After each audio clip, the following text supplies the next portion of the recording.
Did the X-Men franchise redefine superhero cinema, or just lose its way over time?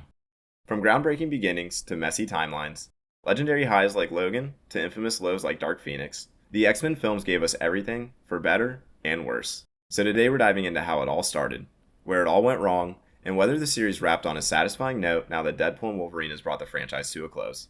At least for now.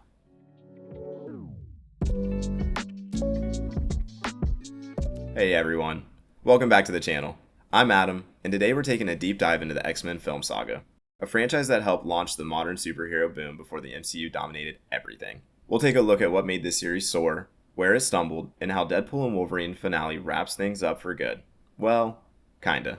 Stick around because we're ranking the major entries, unpacking the weird timeline chaos, and revealing which X-Men movie moment still gives me chills every time.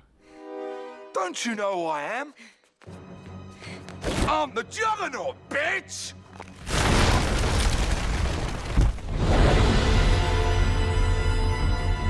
It all began in 2000 with Bryan Singer's X-Men, a relatively grounded superhero movie at a time when the genre wasn't taken seriously. Remember, this was pre-Spider-Man, pre-Batman Begins. It starred Hugh Jackman in his breakout role as Wolverine, Patrick Stewart as Professor X, Ian McKellen as Magneto, an A-tier cast that gave the whole thing dramatic weight.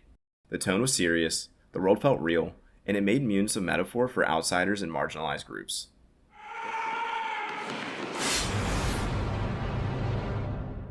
Then came X2, X-Men United in 2003, and many fans still consider it to be one of the best superhero sequels ever. It doubled down on the action and the emotional stakes, especially with Wolverine's past and Nightcrawler's unforgettable White House scene. My God.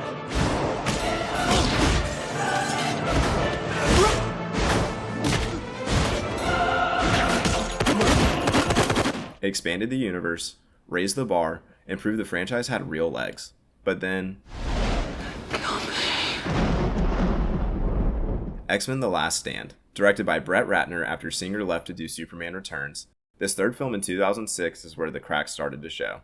It rushed the Dark Phoenix storyline, killed off major characters without real payoff, and tried to do too much at once.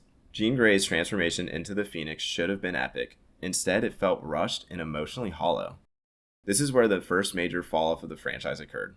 Fans were disappointed, critics were mixed, but the damage was done.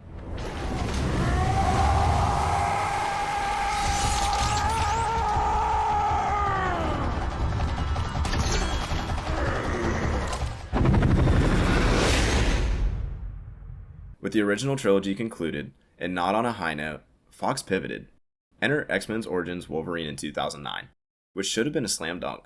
Fans loved Logan, but this film is now infamous. Bad CGI, clunky dialogue, and a butchered Deadpool. In that helicopter scene, it was bad. It felt like a cash grab more than a story anyone wanted to tell.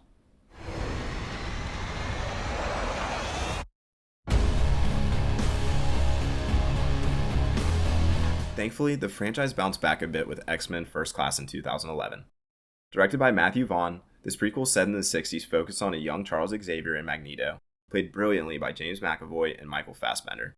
It brought energy and a new direction with a period piece aesthetic and a great ensemble cast including Jennifer Lawrence's Mystique. It felt fresh, stylish, and full of potential, and it re-earned a lot of goodwill. What the hell is happening? Then in 2013, The Wolverine took a more grounded approach. Set in Japan and directed by James Mangold, it gave Logan a chance to shine in a solo story that was quieter, more character-driven, and deeply personal. The bullet train fight, the introspection on immortality, it wasn't perfect, but it gave us a glimpse at the Wolverine the fans had wanted for years. I looked around enough to know that you're the one I want to go through. We need you to hope again.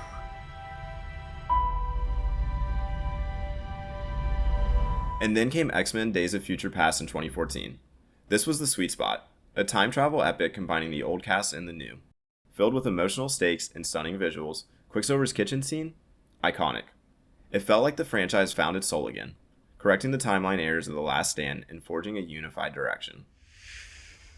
Oh, I'm touching myself tonight. X gon' give it to ya, he gon' give it to ya, X gon' give it to ya, he gon' give it to ya. But the series didn't stay focused for long. Deadpool hit in 2016 like a wrecking ball.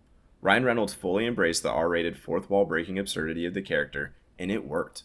It was sharp, hilarious, meta, and wildly successful. Importantly, Deadpool proved there was room for R-rated superhero movies that didn't follow the usual formula. Logan, you still have time.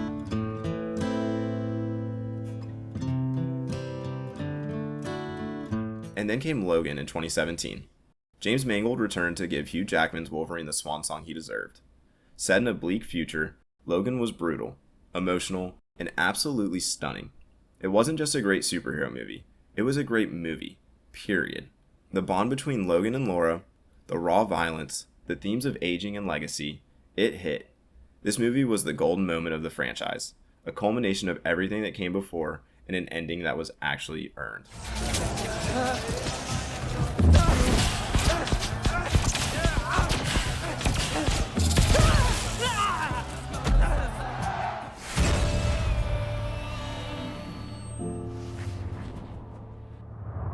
Unfortunately, that peak didn't last. X-Men Apocalypse came out just a year before Logan, and it felt like a huge step back. Overstuffed cast, underdeveloped villain, and a messy tone. Oscar Isaac was wasted as Apocalypse. Covered in blue makeup and spouting generic villain lines, the stakes were huge, but the emotion was gone. It felt like a CGI-heavy mess. Then came Dark Phoenix in 2019, and wow, what a fumble. Despite having Sophie Turner, Michael Fassbender, and James McAvoy, the film felt like a repeat of The Last Stand, just with less impact. The story was muted, the pacing sluggish, and the climactic moments felt unearned. This was the second attempt at telling the Phoenix story, and it was still bad.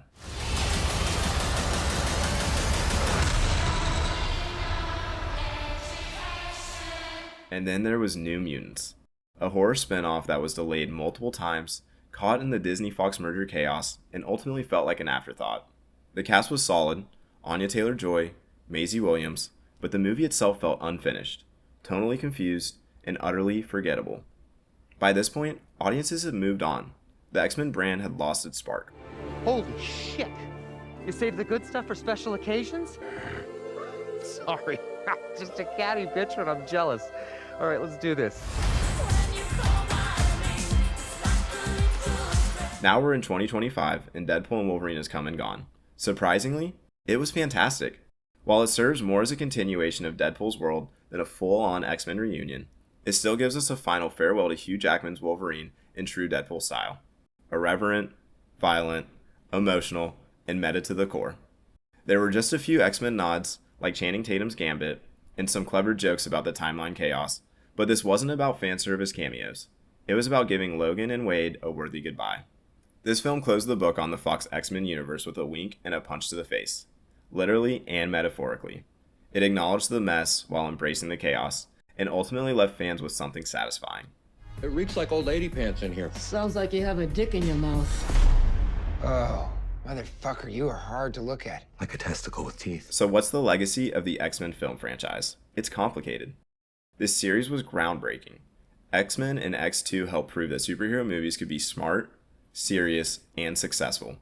Films like Logan, Days of Future Past, and Deadpool raised the bar for what superhero films could be. But the lows were really low. From The Last Stand to Dark Phoenix, the series often fell victim to poor planning, studio interference, and tonal inconsistencies. There was never a Kevin Feige-like figure to guide them long term, and instead, it felt like a franchise constantly starting over, rebooting, prequeling, time traveling, re-retconning, all while trying to make sense of itself. Now that it's wrapped, the X-Men saga feels like a brilliant but chaotic experiment. It gave us iconic characters, unforgettable moments, and some genuinely great films. But it also showed what happens when a franchise lacks clear direction. With the rights now at Marvel Studios, we'll eventually get a rebooted version of the X-Men in the MCU. But whether those future films will have the same raw edge, emotional depth, or unique spirit, only time will tell. Until then, we have 13 films that defined an era, and a legacy that's as complex as the mutants themselves. As promised at the start of the video, here's my rankings of these 13 movies. Infamous for a reason. Bad effects, poor pacing, and a completely mishandled version of Deadpool. Too many characters, too little payoff, a messy conclusion to the original trilogy.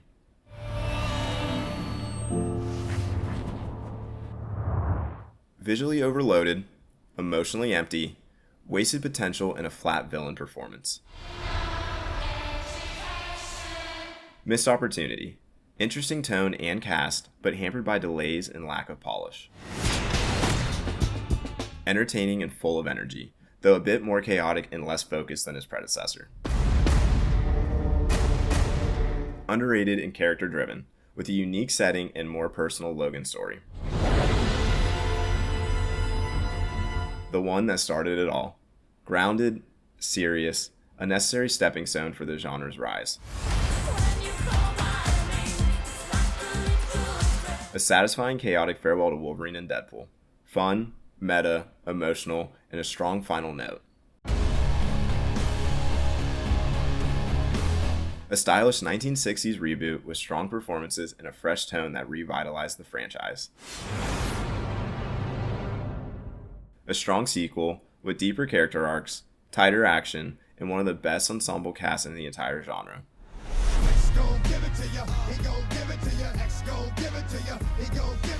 A genre-breaking R-rated comedy action hybrid that redefined what superhero movies could be. A clever high-stakes time travel story that successfully merged two casts and course-corrected the timeline. Logan, you still have time.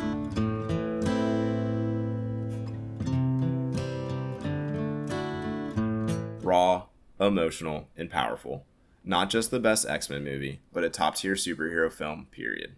This suit's all I got to remind me of who they were and what I did. Thanks for watching. Let me know if you would like me to take a deep dive into these movies and do a review for each one. Don't forget to like, subscribe, and drop your favorite X-Men movie in the comments. I'm Adam, and I'll see you in the next video. Take care.